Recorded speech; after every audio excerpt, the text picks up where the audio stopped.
बिहार की राजनीति में अब जो हुआ उसने हर किसी को चौंका दिया। एक नेताजी जो सपना देख रहे थे कि वो विधानसभा के स्पीकर की कुर्सी पर बैठेंगे, उसी नेताजी को अचानक मंत्री बना दिया गया, वो भी किसी पद से नहीं बल्कि विधानसभा की तकनीकी गड़बड़ी से। सपने टूट गए और सदन में बस एक ही चर्चा, कितना बड़ा खेला हो गया।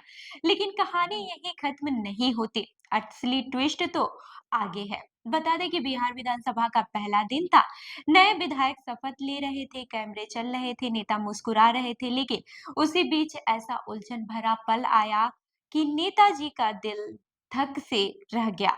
वजह ये कि विधानसभा की तकनीकी गड़बड़ी के चलते उनका नाम मंत्रीगण की सूची में चला गया, यानी सदन के रिकॉर्ड के हिसाब से वे मंत्री दिख रहे थे। अब यहाँ दो बातें थी। पहली, नेताजी मंत्री तो बने नहीं थे। दूसरा, उनका सपना मंत्री बनने का नहीं था, वो तो स्पीकर बनने का सपना बुन रहे थे।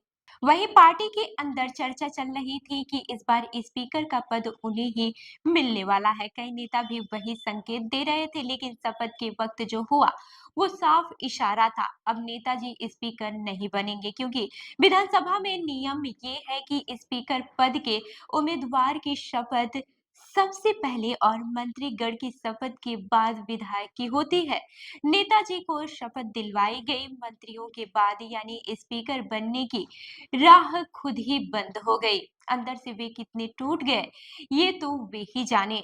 उधर सारा सस्पेंस खत्म करते हुए घोषणा भी हो गई। बीजेपी विधायक प्रेम कुमार ही बिहार विधानसभा के नए स्पीकर होंगे। नामांकन हो चुका है और विपक्ष ने अपना उम्मीदवार तक नहीं उतारा, इसलिए उनका निर्विरोध चुना जाना लगभग तय है। मंगलवार को वे स्पीकर की कुर्सी पर नजर आएंगे। वहीं प्रेम कुमार ने कहा कि ये लोकतंत्र का मंदिर है, सबका सम्मान रखा जाएगा, सदन सुचारू रूप से चलेगा, हम सबको बोलने का पूरा मौका दिया जाएगा। उन्होंने यह भी साफ कहा है कि किसी पद की लालसा नहीं है और जो काम मिलता है ईमानदारी से करते हैं। 9वीं बार विधायक और लंबे राजनीतिक अनुभव की वजह से उन्हें ये पद मिला है। अब सीधा सीधा मतलब ये है कि बीजेपी की स्थिति बिहार में पहले से ज्यादा मजबूत हो गई है। गृह विभाग बीजेपी के पास है, 2 डिप्टी सीएम भी बीजेपी के पास है और अब विधानसभा अध्यक्ष का पद भी बीजेपी को मिलने जा रहा है। अगले कुछ दिन बिहार की राजनीति के लिए बेहद अहम है। 2 दिसंबर स्पीकर चुनाव, 3 दिसंबर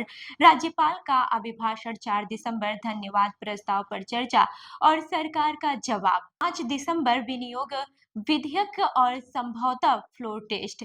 फिलहाल बिहार की राजनीति में चर्चे दो ही हैं, कितना बड़ा खेला हुआ और कौन कौन इस खेले में खेल गया। तो इस खबर पर आपकी क्या राय है, हमें कमेंट करके जरूर बताएं। और ऐसी ही अन्य खबरों के लिए हमारे चैनल को लाइक करें, शेयर करें और सब्सक्राइब करना ना भूलें। मिलते हैं अगली खबर में, तब तक के लिए देखते रहिए लखनऊ सुपरफास्ट न्यूज। धन्यवाद।